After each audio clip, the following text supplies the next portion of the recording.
नमस्कार बच्चों। Chapter leverage analysis हमने स्टार्ट किया था लास्ट क्लास में और हमने फर्स्ट पॉइंट को डिस्कस किया था, टाइप ऑफ एक्सपेंसेस। हम कॉस्ट को दो कैटेगरी में डिवाइड करते हैं।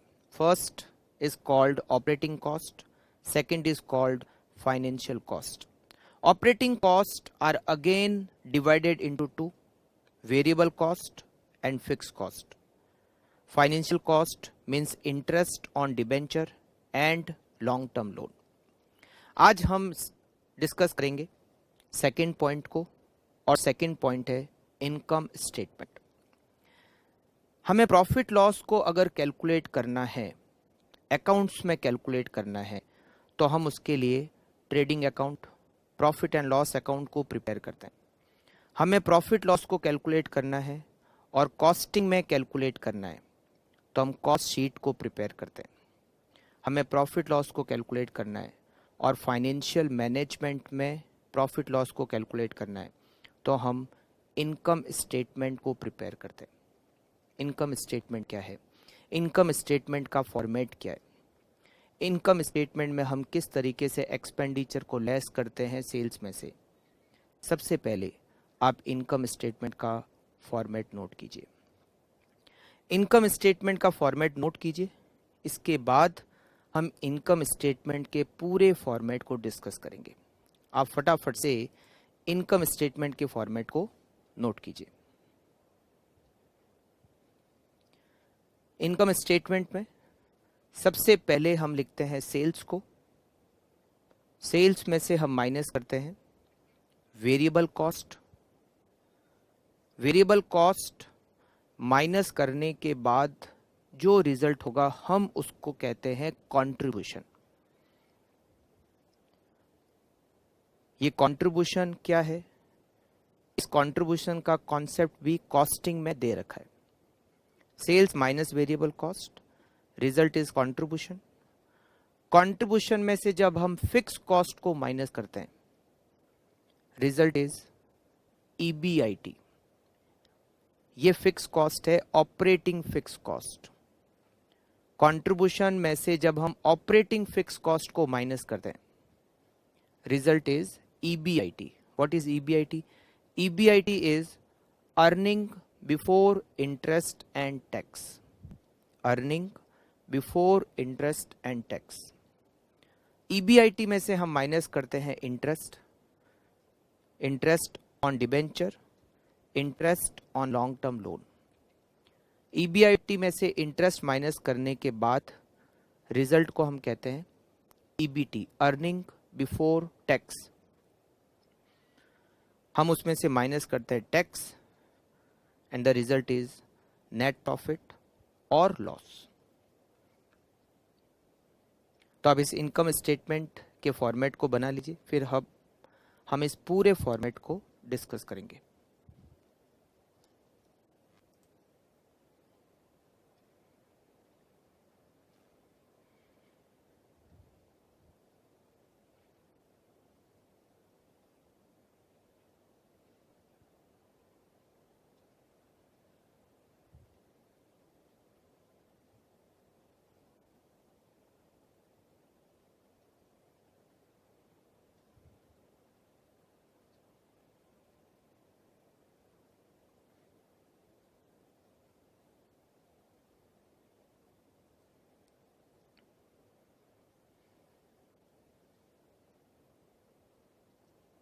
ओके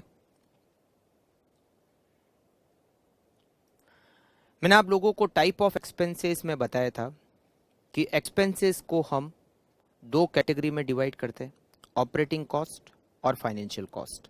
ऑपरेटिंग कॉस्ट को अगेन हम दो कैटेगरी में डिवाइड करते हैं, variable cost, fix cost. And financial cost means interest. It means total expenses are of three type: variable cost, fix cost and interest. हमने इनकम स्टेटमेंट में उसी तरह से ये जो क्लासिफिकेशन ऑफ एक्सपेंसेस है उसी को माइनस करके प्रॉफिट या लॉस को कैलकुलेट किया। सेल्स में से हमने माइनस किया है वेरिएबल कॉस्ट, एक एक्सपेंसेस, फिक्स कॉस्ट दूसरा एक्सपेंसेस, इंटरेस्ट तीसरा expenses, result is earning before tax. फिर हमें टैक्स पे, अगर टैक्स है तो टैक्स पे करना पड़ेगा, अगर टैक्स नहीं है तो अर्निंग बिफोर टैक्स की जगह हम लिखेंगे net profit, right. Variable cost और फिक्स कॉस्ट, ये जो फिक्स कॉस्ट है ये ऑपरेटिंग फिक्स कॉस्ट है। अगर केवल वर्ड यूज किया गया है फिक्स कॉस्ट तो हम ये एज्यूम करते हैं it is operating fix cost, right. Sales में से जब हम वेरिएबल कॉस्ट और फिक्स कॉस्ट मींस जब हम ऑपरेटिंग कॉस्ट को माइनस करते हैं तो रिजल्ट आता है EBIT, earning before interest and tax. और ईबीआईटी सेल्स में से ऑपरेटिंग कॉस्ट को माइनस करने के बाद मिलता है, इसीलिए ईबीआईटी को ऑपरेटिंग प्रॉफिट भी कहते हैं। EBIT means operating profit, sales minus operating cost, result is operating profit, and operating cost are divided into two, variable and fixed. तो जब हम सेल्स में से वेरिएबल और फिक्स कॉस्ट दोनों को माइनस करते हैं, मीन्स ऑपरेटिंग कॉस्ट को माइनस करते हैं, तो हमें मिलता है ऑपरेटिंग प्रॉफिट, मीन्स हमें मिलता है ईबीआईटी। तो ईबीआईटी का एक नाम और नोट कर लेते हैं।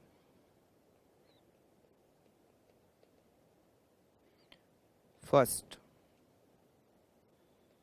EBIT equals to operating profit.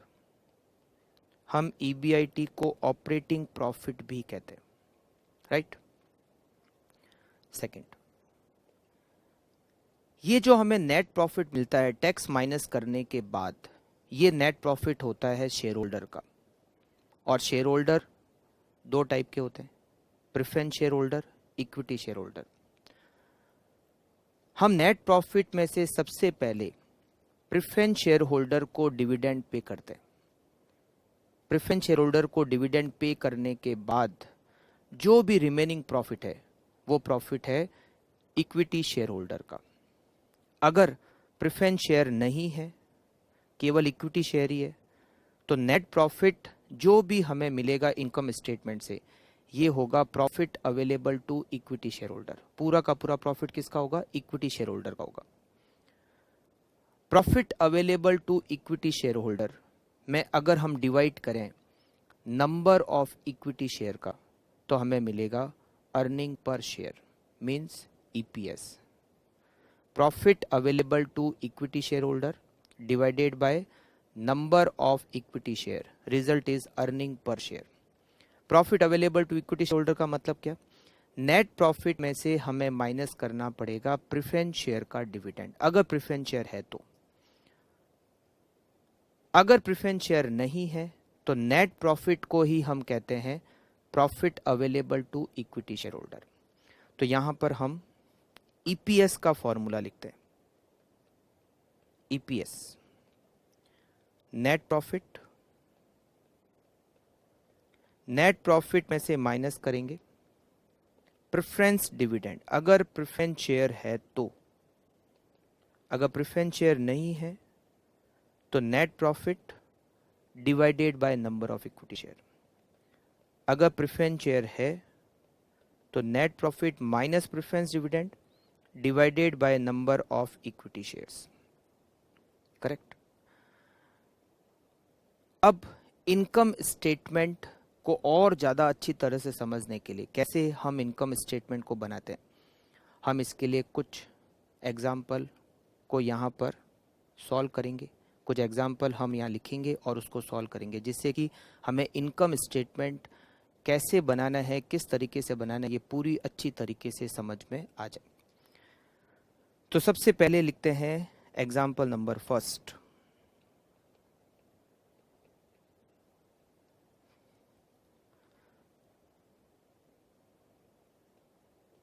Sales unit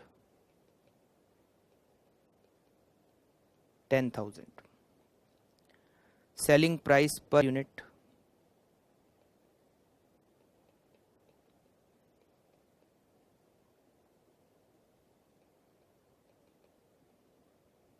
₹20, variable cost per unit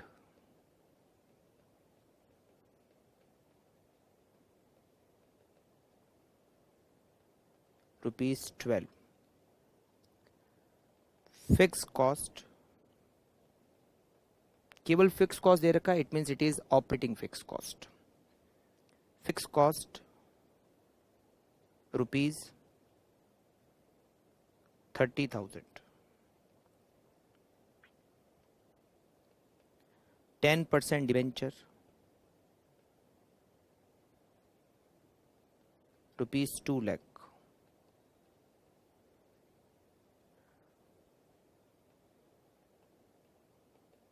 equity share capital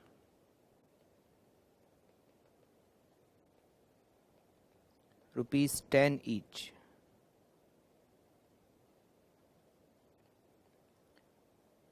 ₹5 lakh. Tax rate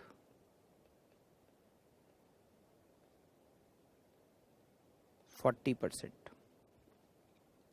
Prepare income statement.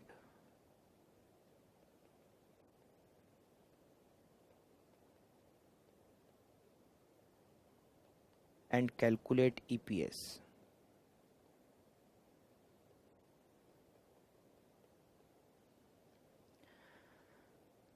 तो इसको सॉल्व करते हैं. आप एक बार इस एग्जाम्पल को लिख लीजिए, उसके बाद में इनकम स्टेटमेंट बनाते हैं और ईपीएस को कैलकुलेट करते हैं.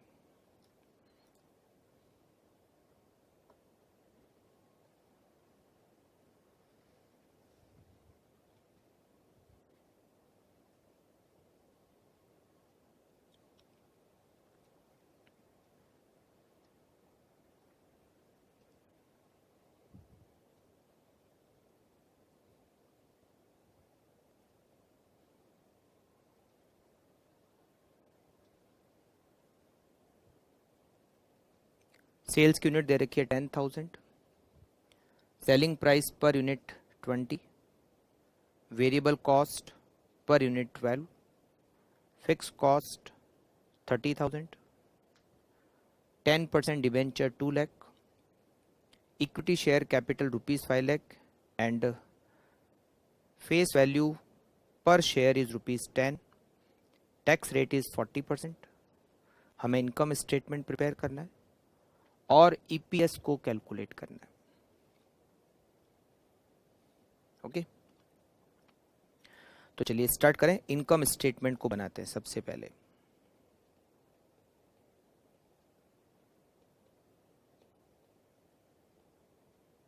Income statement.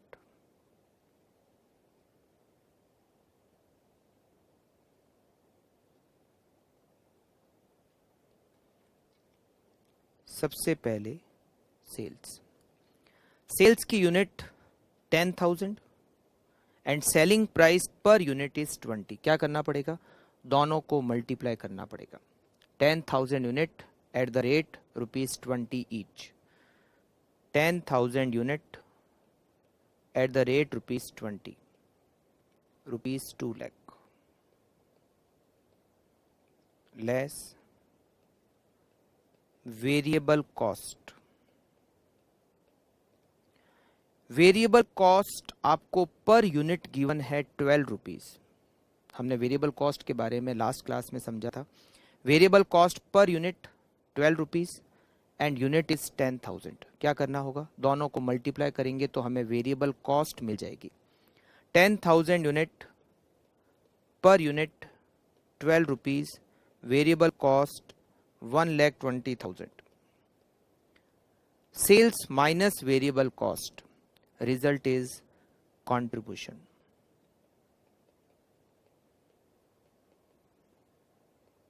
₹80,000. कंट्रीब्यूशन में से हम माइनस करेंगे fix cost. Fixed operating cost को माइनस करेंगे and fix cost is ₹30,000. contribution minus fixed cost,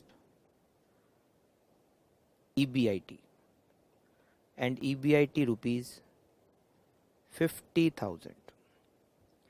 EBIT में से माइनस करेंगे interest. Debenture 2 lakh rupees, rate of interest 10%. 2 lakh debenture का 10% interest 20,000 interest. Earning before tax 30,000 minus tax rate. Tax 40%. Tax किस पे लगता है? जो अर्निंग बिफोर टैक्स है उस पर टैक्स चार्ज होता है. टैक्स की रेट 40% है and earning before tax is 30,000. So 30,000 multiply by 40%, tax 12,000 and the result is net profit. Net profit 18,000. बहुत इजी. सेल्स की यूनिट दे रखी है, सेलिंग प्राइस पर यूनिट है, हमने दोनों को मल्टीप्लाई किया, सेल्स हमें मिली 2 लाख रुपीस. वेरिएबल कॉस्ट भी हम कैसे कैलकुलेट करेंगे? यूनिट्स को मल्टीप्लाई करेंगे वेरिएबल कॉस्ट पर यूनिट से. It is 1,20,000, contribution 80,000, fix cost 30,000, EBIT 50,000, interest debenture 2 lakh rupees, rate of interest 10%, तो 2 लाख का 10% interest 20,000, earning before tax 30,000, tax 40% की रेट से हमने माइनस किया 12,000 and net profit is 18,000. EPS calculate कर सकते हैं. EPS प्रेफरेंस शेयर कैपिटल नहीं है तो नेट प्रॉफिट में हम डिवाइड करेंगे नंबर ऑफ इक्विटी शेयर का. Net profit divided by number of equity share. Net profit 18,000 and number of equity share capital rupees 5 lakh and per share rupees 10 each. It means number of equity share is 50,000. 18,000 divided by 50,000, it is rupees 0.36. Earning per share is 36 पैसा per share. Correct? तो बहुत easy है, आप फटाफट से इसको note कर लीजिए.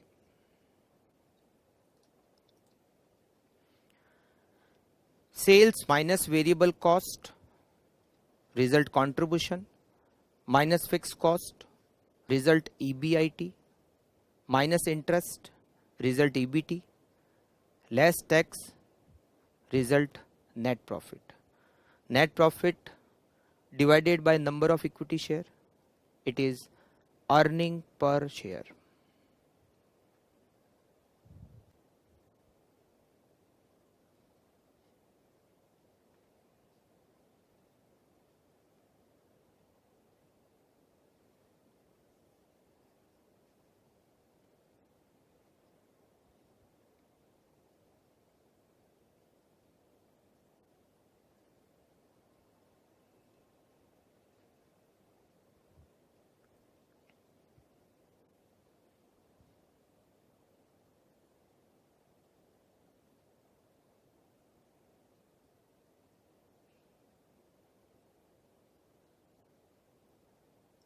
करेक्ट? अगर यहां सेल्स की यूनिट चेंज हो जाए, सेल्स की यूनिट हमने ली 10,000, अगर यूनिट्स 10,000 से 12,000 हो जाए तो इनकम स्टेटमेंट कैसे बनेगा? सेल्स 10,000, सेलिंग प्राइस 20, अब सेल्स की यूनिट हो गई 12,000, तो 12,000 multiply by 20, sales rupees 2,40,000. Variable cost भी चेंज होगी क्योंकि यूनिट्स चेंज हो गई है. अब units 12,000 multiply by variable cost per unit 12, variable cost 1,44,000, contribution 96,000, but fixed cost remains same. Fixed cost remains same 30,000, EBIT 56,000, interest remains same 20,000. Fixed cost और interest का sales के चेंज होने से कोई चेंज नहीं होता, वेरिएबल कॉस्ट चेंज होती है, क्योंकि प्रोपोर्शनेटली जैसे जैसे सेल्स यूनिट बढ़ेगी या कम हो जाएगी, वेरिएबल कॉस्ट भी उसी प्रोपोर्शन में कम या ज़्यादा हो जाएगी। अर्निंग बिफोर टैक्स 36,000, टैक्स अब 40% किस पे लगेगा? 36,000 पे। 36,000 का 40% 14,400,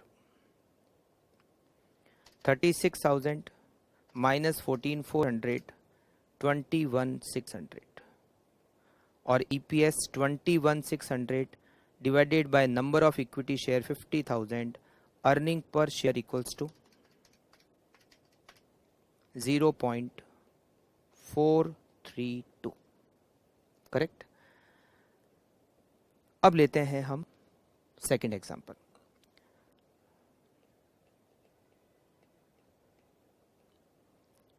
sales rupees 5 lakh, variable cost rupees 3 lakh, fix cost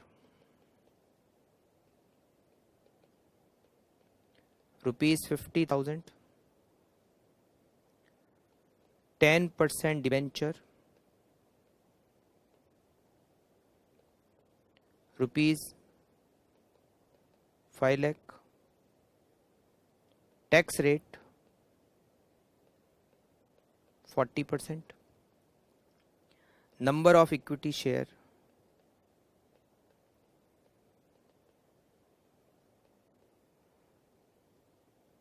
50,000।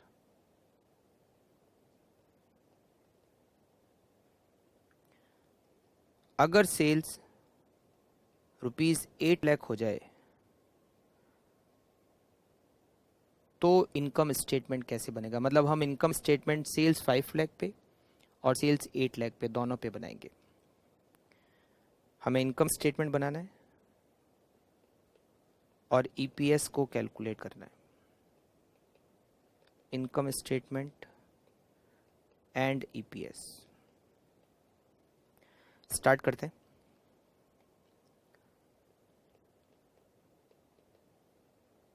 Solution, income statement, हमें इनकम स्टेटमेंट रुपीज 5 लाख की सेल्स पर और रुपीज 8 लाख की सेल्स दोनों पे बनाना है।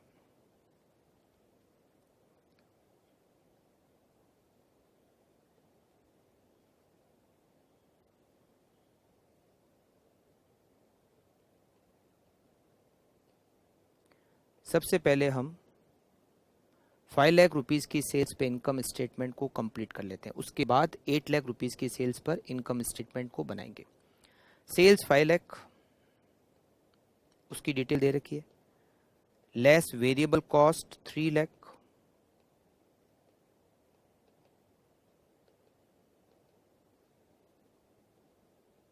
Contribution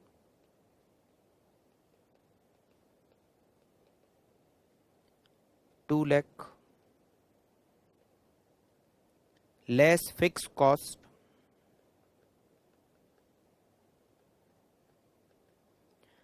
fix cost 50,000,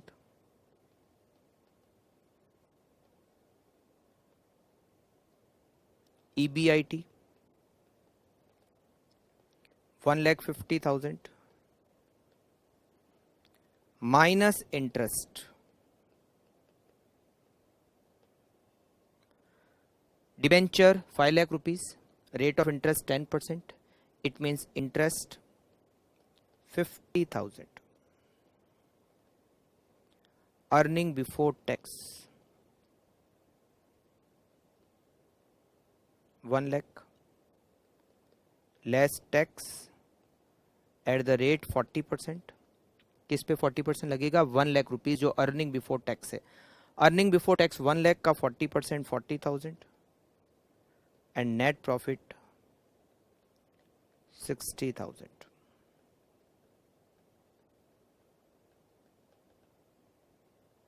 correct. अब अगर सेल्स 8 लाख रुपीस होती है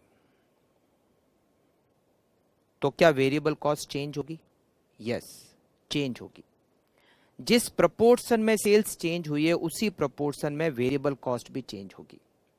मैंने आपको वेरिएबल कॉस्ट कैसे कैलकुलेट करते हैं जब ये समझाया था तो बताया था कि हम वेरिएबल कॉस्ट कैसे कैलकुलेट करेंगे। अब हमारे पास दो तरीके हैं। एक तरीका तो ये है कि जब सेल्स 5 लाख की थी, हमारी वेरिएबल कॉस्ट 3 लाख रुपए थी। अब अगर सेल्स 8 लाख हो जाए तो वेरिएबल कॉस्ट कितनी होगी, उसी प्रोपोर्शन में हम कैलकुलेट कर लेते हैं। कैसे? 3 लाख की variable cost on 5 lakh rupees की सेल्स, तो 8 लाख रुपीस की सेल्स पर वेरिएबल कॉस्ट क्या होगी? 3 lakh divided by 5 lakh multiply bye 8 lakh, 4,80,000। हमने कैसे कैलकुलेट किया? Proportionately. 3 lakh variable cost 5 lakh रुपए की सेल्स पर है, तो जब 5 लाख की सेल्स पर 3 लाख की वेरिएबल कॉस्ट है तो 8 लाख की सेल्स पर वेरिएबल कॉस्ट कितनी होगी? हमने प्रोपोर्शनेटली कैलकुलेट किया। 3 lakh divided by 5 lakh multiply bye 8 lakh. या एक और तरीका, परसेंटेज में। परसेंटेज में हम कैलकुलेट कर सकते हैं। कैसे?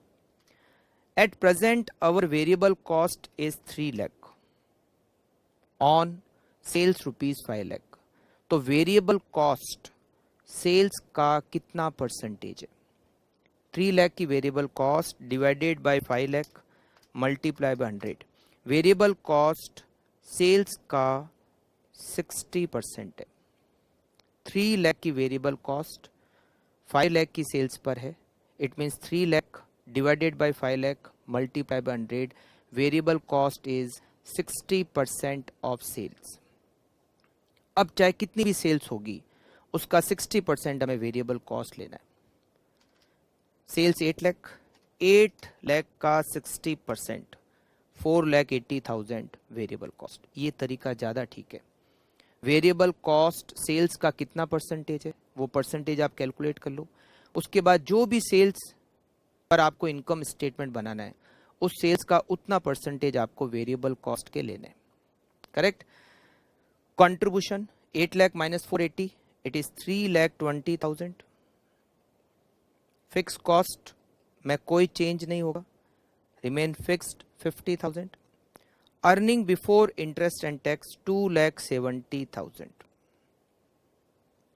इंटरेस्ट फिक्स रहता है, सेल्स के चेंज होने से फिक्स कॉस्ट पे और इंटरेस्ट पे कोई इफेक्ट नहीं पड़ता। इंटरेस्ट माइनस किया तो अर्निंग बिफोर टैक्स 2,20,000। 2,20,000 पे हमें 40% टैक्स पे करना होगा, 88,000, and net profit is 2,20,000 minus 88,000, 1,32,000। Earning per share EPS net profit में हमें डिवाइड करना है नंबर ऑफ इक्विटी शेयर का। जब सेल्स 5 लाख रुपीस थी, हमारा नेट प्रॉफिट 60,000 और number of shares 50,000, so 60,000 divided by 50,000, it is rupees 1.20। जब हमारी सेल्स 8 लाख रुपीस हो गई, हमारा net profit 1,32,000 divided by 50,000 shares, earning per share rupees 2.64। Correct? तो फटाफट से आप भी इसको नोट कर लीजिए। इनकम स्टेटमेंट में हमें एक्सपेंडिचर को वेरिएबल कॉस्ट, फिक्स कॉस्ट और इंटरेस्ट, और उसके बाद में हमें जो प्रॉफिट मिलता है बिफोर टैक्स उसमें से टैक्स को माइनस करना होता है। मीन्स अल्टीमेटली हम सेल्स में से लेस करते हैं 4 expenditure: variable cost, fix cost, interest and tax. Result is net profit. Fix cost और इंटरेस्ट में सेल्स चाहे कितनी भी चेंज हो जाए, सेल्स की यूनिट्स कितनी भी चेंज हो जाए, सेल्स कितनी भी चेंज हो जाए, फिक्स कॉस्ट पर और इंटरेस्ट पर उस पे कोई इफेक्ट नहीं पड़ता। बट वेरिएबल कॉस्ट को आपको प्रोपोर्शनेटली चेंज करना होता है जैसे जैसे सेल्स चेंज होती है। इसके लिए सबसे अच्छा तरीका तो ये है कि वेरिएबल कॉस्ट जो आपने कैलकुलेट की है वो सेल्स का कितना परसेंटेज है, आप वो परसेंटेज कैलकुलेट कर लो। उसके बाद में जिस किसी सेल्स पर आपको इनकम स्टेटमेंट बनाना हो, वेरिएबल कॉस्ट आप उतने परसेंटेज सेल्स पे कैलकुलेट कर लो।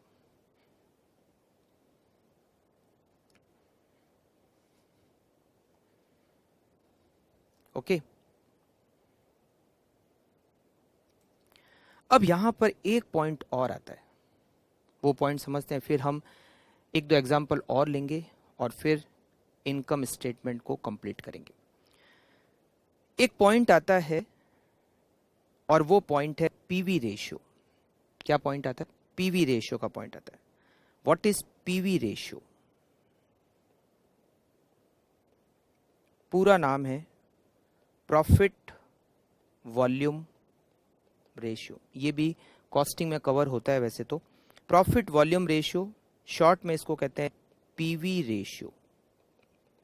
PV ratio, profit volume ratio का फॉर्मूला होता है contribution divided by sales multiply by 100। PV ratio होता है कि कंट्रीब्यूशन सेल्स का कितना परसेंटेज है। पीवी रेशियो, वेरिएबल कॉस्ट, ये सारी कुछ डिटेल कॉस्टिंग में हमें दे रखी है, ठीक है। पीवी रेशियो का मतलब होता है कि जो कंट्रीब्यूशन होता है वो सेल्स का कितना परसेंटेज होता है। Contribution divided by sales multiply by 100। Contribution कैसे आता है? जब हम सेल्स में से वेरिएबल कॉस्ट को माइनस करते हैं, रिजल्ट इज कंट्रीब्यूशन। सेल्स में से जब हम वेरिएबल कॉस्ट को माइनस करते हैं तो रिजल्ट आता है कंट्रीब्यूशन। अगर वेरिएबल कॉस्ट, जैसे हमने इस एग्जांपल में सॉल्व किया, variable cost is 60% of sales. Sales का 60% वेरिएबल कॉस्ट है। कंट्रीब्यूशन कैसे आता है? सेल्स में से वेरिएबल कॉस्ट माइनस करने के बाद। तो जो सेल्स है उसका 60% अगर वेरिएबल कॉस्ट है तो जो पीछे बचा वो कितना हुआ? 40%। अगर वेरिएबल कॉस्ट सेल्स का 60% है और सेल्स में से जब हम वेरिएबल कॉस्ट को माइनस करते हैं, रिजल्ट इज कंट्रीब्यूशन। अगर सेल्स में से हम 60% माइनस करेंगे तो रिमेनिंग क्या बचेगा? रिमेनिंग बचेगा 40%। 40% बचेगा कंट्रीब्यूशन, और वो 40% क्या है? हम उसको कहते हैं पीवी रेशियो। पीवी रेशियो का मतलब है कि कंट्रीब्यूशन सेल्स का कितना परसेंटेज है। अगर वेरिएबल कॉस्ट 60% है तो पीवी रेशियो 40% है। अगर वेरिएबल कॉस्ट सेल्स का 70% है तो कंट्रीब्यूशन सेल्स का 30% है। मींस पीवी रेशियो सेल्स का 30% है। अगर वेरिएबल कॉस्ट सेल्स का 80% है तो पीवी रेशियो 20% है। पीवी रेशियो कंट्रीब्यूशन का परसेंटेज सेल्स पर, राइट। तो यहां पर एक बात हम और लिख सकते हैं, वो बात है कि वेरिएबल कॉस्ट के परसेंटेज और पीवी रेशियो के परसेंटेज दोनों की टोटल 100% होती है। वेरिएबल कॉस्ट के परसेंटेज और पीवी रेशियो के परसेंटेज दोनों की टोटल 100% होती है, ठीक है। अब इस कॉन्सेप्ट से रिलेटेड एक और छोटा सा एग्जाम्पल करते हैं, ठीक है।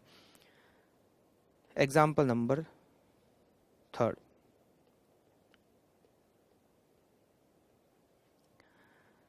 Sales ₹10 lakh, variable cost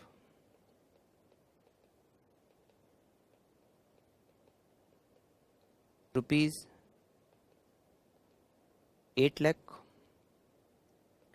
fix cost rupees 60,000, 10% debenture rupees 4 lakh, tax 40%,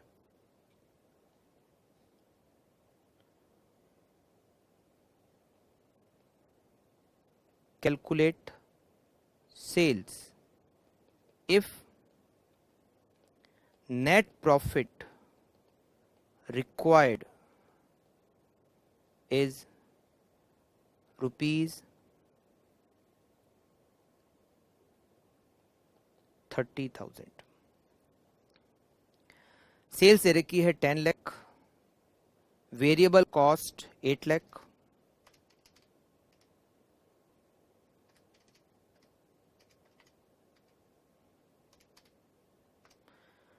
fix cost 60,000, 10% debenture 4 lakh, tax की रेट 40%. ये सिचुएशन दे रखी है. अब कहते हैं कि आप ये बताओ कि हमारी सेल्स कितनी होनी चाहिए जिससे कि हमारा नेट प्रॉफिट 30,000 रुपीज हो जाए. अगर हमें नेट प्रॉफिट 30,000 की रिक्वायरमेंट है तो हमारी सेल्स कितनी होनी चाहिए. एक काम करते हैं, ये जो प्रेजेंट सिचुएशन दे रखी है, पहले तो इसका इनकम स्टेटमेंट तैयार कर लेते हैं.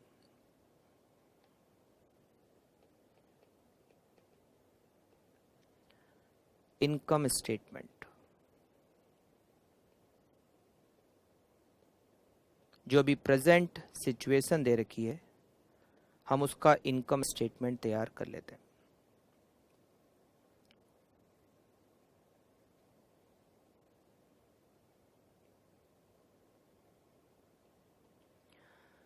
Sales at present is rupees 10 lakh. Correct. Variable cost at present rupees 8 lakh.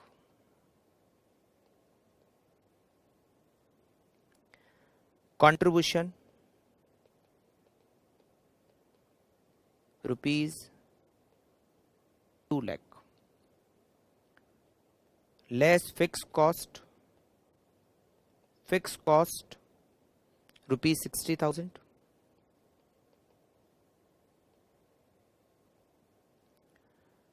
EBIT 1,40,000 minus interest 4 lakh के debenture 10% rate of interest 40,000. Earning before tax 1 lakh minus tax की रेट है 40%. 1 लाख का 40% 40,000 and net profit rupees 60,000. ये तो हमने income statement बनाया है जो प्रेजेंट सिचुएशन दे रखी है उस पे. अब ये कहता है कि अगर मुझे नेट प्रॉफिट की रिक्वायरमेंट 30,000 रुपीज ही है, net profit required is only 30,000, तो बताओ हम कितनी सेल्स करें कि हमारा नेट प्रॉफिट 30,000 रुपीज हो जाए. मीन्स हमें क्या पता करना है, हमें पता करना है कितनी सेल्स पर नेट प्रॉफिट 30,000 रुपीज होगा. करेक्ट. अब ये कैसे पता करेंगे, क्या हम कैलकुलेट कर सकते हैं? यस, हम कैलकुलेट कर सकते हैं. अब थोड़ा सा सोचकर हम इस इनकम स्टेटमेंट को बनाते हैं और हम सेल्स को कैलकुलेट करते हैं. थोड़ी सी कैलकुलेशन आपको समझनी पड़ेगी. यहां पर नेट प्रॉफिट रिक्वायर्ड इज 30,000. ये नेट प्रॉफिट टैक्स 40% माइनस करने के बाद है. टैक्स 40% माइनस होता है, उसके बाद ये नेट प्रॉफिट आता है 30,000।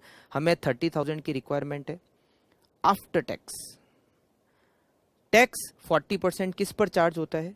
जो नेट प्रॉफिट बिफोर टैक्स होता है उस पर। ये जो अर्निंग बिफोर टैक्स यहां पर जो अमाउंट आएगा, यहां जो अमाउंट आएगा उस पर 40% टैक्स चार्ज होता है। इसका मतलब है अर्निंग बिफोर टैक्स में से जब हम 40% टैक्स माइनस करेंगे तो हमें नेट प्रॉफिट मिलेगा और वो हमें मिलना चाहिए 30,000। टैक्स की रेट 40% है, इसका मतलब टैक्स माइनस करने के बाद जो बचेगा वो 60% बचेगा। अर्निंग बिफोर टैक्स पे आप 40% टैक्स चार्ज करोगे तो 40% टैक्स चार्ज करने के बाद जो बचेगा वो कितना होगा? वो होगा 60%। It means 30,000 is 60% of earning before tax. Earning before tax पर हम 40% टैक्स चार्ज करेंगे और 40% टैक्स चार्ज करने के बाद हमें मिलेगा नेट प्रॉफिट। तो 40% माइनस करने के बाद कितना बचा? 60% बचा। इट मीन्स ये जो 30,000 हमें रिक्वायर है, it is 60% of earning before tax. तो क्या हम अर्निंग बिफोर टैक्स को कैलकुलेट कर सकते हैं? यस, हम अर्निंग बिफोर टैक्स को कैलकुलेट कर सकते हैं। अर्निंग बिफोर टैक्स को कैसे कैलकुलेट करेंगे? 30,000 is net profit, means earning after tax, and 30,000 is equal to 60%. 30,000 divided by 60%, rupees 50,000। हमें अर्निंग बिफोर टैक्स की रिक्वायरमेंट होगी 50,000। अब आप इसको चेक कर सकते हो। अगर अर्निंग बिफोर टैक्स 50,000 होता है, 50,000 का 40% टैक्स, 50,000 का 40% होता है 20,000। 50,000 आप टैक्स 40% माइनस करोगे, रिजल्ट नेट प्रॉफिट 30,000। बैठ रहा है बराबर? ठीक है, चलिए अब और ऊपर कैलकुलेट करना चालू रखते हैं। अर्निंग बिफोर टैक्स के जस्ट ऊपर है इंटरेस्ट। क्या इंटरेस्ट पर इफेक्ट पड़ता है अगर सेल्स चेंज होती है? तो नहीं फर्क पड़ता। अगर सेल्स चेंज हो जाए, कम हो जाए, ज़्यादा हो जाए, कुछ भी हो जाए, इंटरेस्ट पे कोई फर्क नहीं पड़ता, because interest is fixed expenditure. तो इंटरेस्ट का अमाउंट सेम रहेगा 40,000। इंटरेस्ट माइनस करने के बाद आना चाहिए 50,000। इंटरेस्ट हम माइनस कर रहे हैं 40,000। इट मीन्स इंटरेस्ट लेस करने से पहले का जो प्रॉफिट है EBIT वो होना चाहिए 90,000। 90,000 माइनस 40,000 इज 50,000। अब और ऊपर चलते हैं। EBIT हम कैलकुलेट करते हैं कंट्रीब्यूशन में से फिक्स कॉस्ट को माइनस करके। क्या फिक्स कॉस्ट सेल्स चेंज होने के साथ में चेंज होती है? नहीं होती। Fix cost remain fixed. चाहे सेल्स इंक्रीज हो जाए, चाहे सेल्स डिक्रीज हो जाए, फिक्स कॉस्ट पर उसका कोई इफेक्ट नहीं पड़ता। तो इसका मतलब है फिक्स कॉस्ट भी फिक्स्ड है 60,000। इट मीन्स हमें कंट्रीब्यूशन की रिक्वायरमेंट है 1,50,000। 90,000 EBIT होना चाहिए, फिक्स कॉस्ट 60,000 है, it means contribution should be 1,50,000। Now we have to calculate sales. क्या सेल्स चेंज होने पर वेरिएबल कॉस्ट चेंज होती है? यस, चेंज होती है। इट मीन्स जो वेरिएबल कॉस्ट 10 लाख रुपीस की सेल्स पर थी, क्या वो ही वेरिएबल कॉस्ट सेल्स चेंज होने के बावजूद भी वो की वो रहेगी 8 लाख रुपीस रहेगी? नहीं रहेगी। वेरिएबल कॉस्ट चेंज होगी। तो अब कितनी चेंज होगी वेरिएबल कॉस्ट? वेरिएबल कॉस्ट का अमाउंट क्या होगा, सेल्स का अमाउंट क्या होगा, ये कैसे कैलकुलेट करेंगे? अब आप इसको अच्छी तरीके से समझना। जब हमें कंट्रीब्यूशन से ऊपर जाना है, सेल्स को कैलकुलेट करना है, तो इसके लिए हमें परसेंटेज की हेल्प लेनी पड़ेगी। कैसे हेल्प लेंगे? अभी हमारी सेल्स कितनी है? अभी हमारी सेल्स है 10 लाख रुपीस। अभी हमारी सेल्स 10 लाख रुपीस है और at present our variable cost is 8 lakh rupees. It means variable cost 8 lakh, sales 10 lakh, तो वेरिएबल कॉस्ट सेल्स का 80% है। Variable cost is 80% of sales.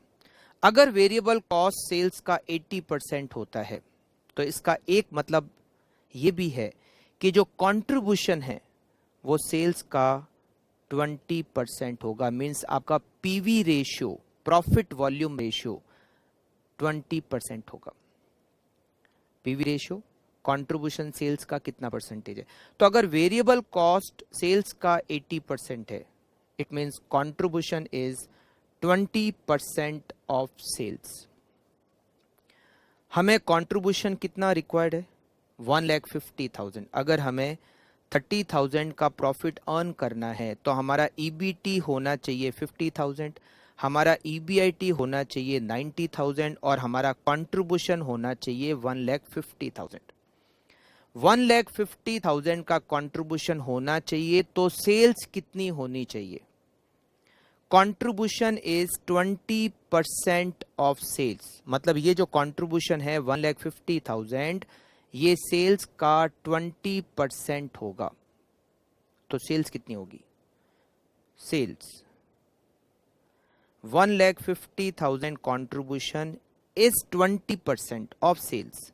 1,50,000 divided by 20% rupees 7,50,000। हमारी सेल्स होनी चाहिए 7,50,000। 7,50,000 का 80% variable cost 6 lakh and contribution is 1,50,000। It means अगर मुझे 30,000 का नेट प्रॉफिट अर्न करना है तो मेरी सेल्स होनी चाहिए 7,50,000 रुपीज। करेक्ट? तो इनकम स्टेटमेंट बहुत इजी है। हमें इनकम स्टेटमेंट का फॉर्मेट ध्यान रखना है। ईपीएस को कैसे कैलकुलेट करते हैं, पीवी रेशियो क्या होता है, इन सारे पॉइंट को हमें ध्यान रखना है।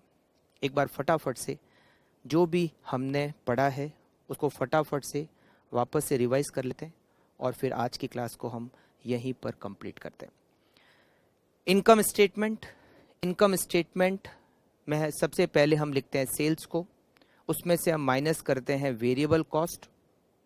वेरिएबल कॉस्ट माइनस करने के बाद जो रिजल्ट आता है उसको हम कहते हैं कंट्रीब्यूशन। कंट्रीब्यूशन में से हमें माइनस करना है फिक्स कॉस्ट को। फिक्स कॉस्ट माइनस करने के बाद जो रिजल्ट आता है उसको हम कहते हैं EBIT, earning before interest and tax. EBIT में से माइनस करते हैं interest, result is earning before tax. Tax में से ईबीटी में से अर्निंग बिफोर टैक्स में से माइनस करते हैं tax and the result is net profit, या फिर हम उसको नेट प्रॉफिट आफ्टर टैक्स भी कह सकते हैं, प्रॉफिट आफ्टर टैक्स भी कह सकते हैं। ईपीएस कैसे कैलकुलेट होता है? ईपीएस को कैलकुलेट करने का फॉर्मूला है net profit divided by number of equity share. अगर प्रेफरेंस शेयर नहीं है तो, अगर प्रेफरेंस शेयर है तो net profit minus preference dividend divided by number of equity share. EBIT को ऑपरेटिंग प्रॉफिट भी कहते हैं। वेरिएबल कॉस्ट के परसेंटेज और पीवी रेशियो के परसेंटेज दोनों मिलकर 100% होते हैं। What is PV ratio?